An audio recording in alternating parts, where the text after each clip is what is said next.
Magandang umaga po sa lahat at magandang araw po.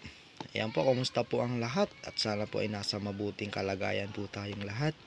Ayan po, ito po ay meron po tayong tatalakayin.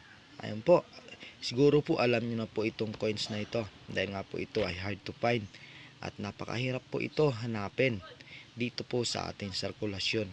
Kaya nga po siguro po binawi na po ng ating Bangko Sentral kaya po ay hard to find na po ito. Ito po ay napakataas na po ang halaga po nito. Kaya po kung gusto nyo pong malaman, yan po, tapusin nyo lamang po ang buong video para po ay may kaalaman po tayo at may idea po tayo kung ano pong taon na meron ng mga halaga. Ayan po. Ito po ang nakikita nyo po ngayon sa ating video, 5 peso. Yan po. At talaga pong 2,000 na merong year na 2,000. Ayan po. Siguro po ang iba po dito na makikita nyo po sa ngayon, itong video ito ay alam na kung ano po ang hard to find o semi hard to find o mga error coins. Yung iba po na hindi pa po nakakaalam, ayan po, tapusin nyo lamang po. Ayan po. Ito po yung 2,000 talaga po ay hard to find at hinahanap na po ito ng mga coin collector. Kaya po isa rin po ito sa hinahanap ko at salamat din po mga guys na meron pong nakapagbenta po sa atin ng 2,000. Yan po. Yan, pasalamat po ako sa kanya. Pero po mga guys, yung nabilhan ko po ng mga barya at hindi ko na po yan binibidyohan po mga guys. Yan po. At wala po akong ipakita po sa inyo, ngunit po ito po ay katotohanan. Ayan po, ito po ay 2,000 na 5 peso. Alamin po nyo po mga guys sa ating .com numista po. Pakicheck nyo lamang po para po ay may idea po talaga kayo kung ito po yung 2,000 na ito ay hard to find. At siguro naman po alam po natin, di ba po, kasi itong 2,000 ito ay napakahirap po talaga hanapin. Ayan po, 2,000 ay pwede pong bilhin po sa inyo ng halagang 3,500 o pwede pa pong tumataas pa po yan 5,000. Ayan po mga guys, 2,000 ang taon. Ayan po, at dito naman po mga guys, yan makikita din po natin yan, 1993. Ayan po, at Bangko Sentral ng Pilipinas ay common lamang po ito sa makikita po natin dito sa kanyang reverse. Ayan, pero po dito po sa kanyang taon ay talagang hard to find po siya. At talaga po makikita po natin ito sa online o sa mga Lazada, AB o sa mga saan pa man, Shopee. Meron po ako nakikita sa AB po mga guys na nakapagbenta po siya, mataas na halaga po ang nabenta niya po. Dahil nga po ito ay hard to find. Kaya po kung meron po kayong 2,000, yan po, wag po kayong magsawa po na maglapag po at mag-send ng inyong mga barya sa mga hard to find dahil nga po yun po ang ating kinokolekta. Yan po, ito po yung mga baryang ito ay kinokolekta ko po. Baka po sakali po na meron kayo at kayo na rin po ang aking masunod na mabilhan ng mga barya na aking binibili. Yan po, wag po natin itong baliwalain po mga guys. Yan, 5 peso na 2,000. Yan, lalo na po yung 2006 na mataas na ang halaga din po mga guys. Ayan. At meron po tayo dito na din na mga hard to find o mga rare coins. Yan, 1999. Yan, ito po ay 1999 at isa rin po itong rare at hard to find. Yan. At ito po ay 2,000, rare din po ito mga guys. At makikita nyo naman po sa barya na kung gaano siya ka-rare. Ayan po mga guys. Nung nakaraan, natalakay ko na po ito nung nakaraan. Kaya sana din po naintindihan nyo po mga guys yung mga sinasabi ko, ang pinapaliwanag ko po dito sa video dahil nga po sa isang barya lamang po ay pwede po kayong pwede po itong malaking tulong po sa inyo ito. Ayan po, pasensya na po, medyo nabulol po ito mga guys.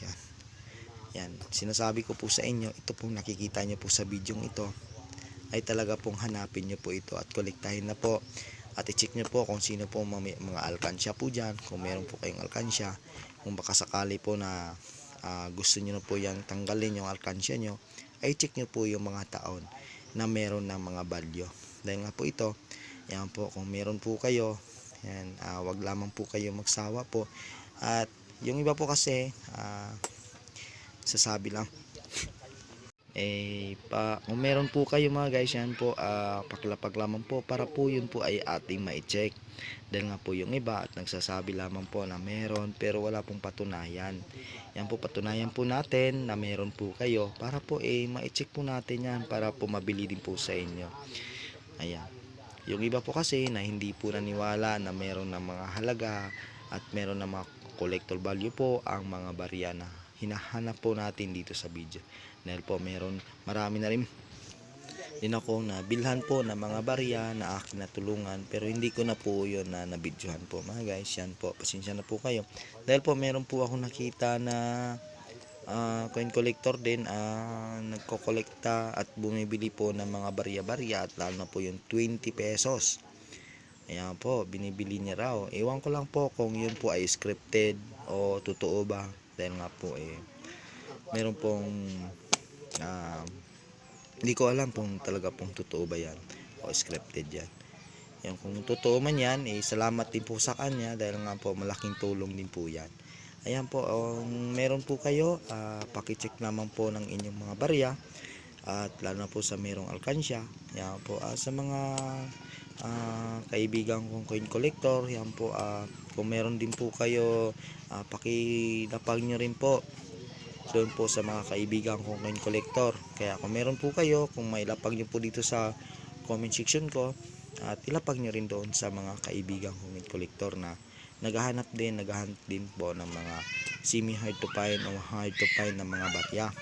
Baka po kasi na yung barya nyo po magustuhan po nila, hindi po kukontakin kayo o saan kayo mag-meet. Ayan po mga guys, dahil po meron po tayong proseso, gusto po sa Shopee, padala din po sa inyo. Ayan po, sana po naintindihan niyo po mabuti. Intindihin niyo po mabuti po mga guys, dahil po ang mga bariyang ito ipinakita ko po sa inyo ay talaga po ito ay napakataas na po ang halaga. Libo na rin po ang halaga po nito. Kaya yung iba po dyan na hindi po naniwala, nasa inyo na po yan. At yung iba naman po dyan ay patuloy lamang po kayo na magbenta ng inyong mga barya. Dahil po balang araw at mapili na rin yung mga barya nyo na matagal nyo nang hinawakan. Ayan po mga guys, dahil po itong mga barya na to ay kasama pa natin sa kasaysayan. Ngunit po lahat po ng mga barya at hindi po naman po lahat na mayroon ng halaga. Yung mga commemorative coins na mga barya at madalas pa natin nakikita sa ating sirkulasyon. Ngunit po ito ay bihira lamang po ito makikita sa ating sirkulasyon. Kaya po kung meron po kayo at ito po at 2001 na rare, yan, error coins, 1999 hard to find rare coins, 2001 hard to find na mataas na ang value. Yan po, 3,500 o 5,500 pesos po ang pwedeng bilhin po sa inyo. Yan po, at sana po nagustuhan nyo po ito. Kung hindi nyo po nagustuhan, skip nyo lamang po mga guys, para hindi na rin kayo maagambala pa at hindi na rin po masayang yung oras nyo. Ayan po, kaya sasabihin ko po sa inyo, itong mga bariyang ito ay malaking tulong po ito kapag ay yung mapili po at mapansin po ang inyong mga barya na nilalapag nyo po sa ating comment section. Ayan po mga guys, sana po nakatulong po itong video ito at meron po tayong natutunan. Tatandaan po palagi, 2,000 hard to find, 3,500 up to 5,500 pesos. Yan po mga guys, salamat po sa lahat and God bless po.